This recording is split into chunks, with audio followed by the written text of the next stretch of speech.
அனைவருக்கும் வணக்கம். திருப்பள்ளி எழுச்சி பாடல் 10. புவனியில் போய் பிறவாமையில் நாள் நாம் போக்குகின்றோம்.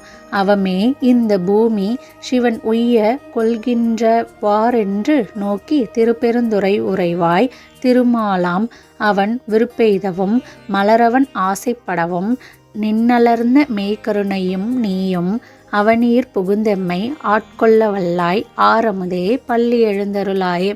இது 10வதுனுடைய பாடல் பொருள் ரொம்ப அழகாக இருக்கும். சிவபிரானுடைய குணம் அது எல்லாமே இந்த பாடலில் சொல்லியிருப்பாங்க. ரொம்ப எளிமை, கடவுள் அப்படிங்கிறவர், இறைவன் அப்படிங்கிறவர் எவ்வளோ எளிமையானவர் அப்படின்றது சொல்லியிருக்காங்க. திருப்பெருந்துறையில் வசிக்கும் சிவபிரானேன்னு சொல்லியாச்சு. பூமியில் பிறந்த அடியார்கள் எல்லாம் சிவனால் தான் ஆட்கொள்ளப்படுகிறார்கள். அது எல்லாமே நமக்கு தெரிஞ்ச விஷயம்தான். ஆனால் நான் பூமியில் பிறக்காத காரணத்தினால யார் இங்கே இதை பேசுகிறாங்கன்னு பார்ப்போம். வீணாக நாளை போக்குறோன்னு திருமால், அதாவது விஷ்ணு பகவானும் அவருடைய உந்தி தாமரையிலிருந்து பிறந்த பிரம்மாவும் வருந்துறாங்களாம். நம்ம போய் பூமியில் பிறக்காமல் போயிட்டோமே, எதுக்காக? சிவன் நம்மளை ஆட்கொள்ள முடியாமல் ஒரு தன்மை வந்துருச்சு அப்படின்னு. எனவே நீ உண்மையான கருணையோடு தான் இந்த உலகுக்கு எங்களை ஆட்கொள்ள வல்லனா இருக்கிற.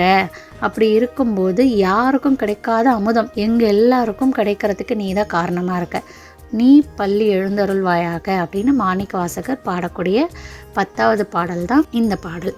இறைவனை தரிசனம் பண்ணுறதுக்கு என்னென்ன தேவை அப்படிங்கிறது அவர் திருவெண்பாவையிலையும் திருப்பள்ளி எழுச்சிலையும் சொல்லியிருப்பார். நல்ல உள்ளம் போதும். சிவன் நாமத்தை சொல்லும் போதே, இறைவன் திருநாமத்தை சொல்லும் போதே நமக்கு என்னென்ன நிகழ்வுகள் வாழ்க்கையில் மாற்றத்தையும் முன்னேற்றத்தையும் கொடுக்கும் அப்படிங்கிறதும் நம்ம இதிலேருந்து தெரிஞ்சிருப்போம். தினமும் அதை நம்ம வாழ்க்கையில் கடைப்பிடிப்போம். நன்றி.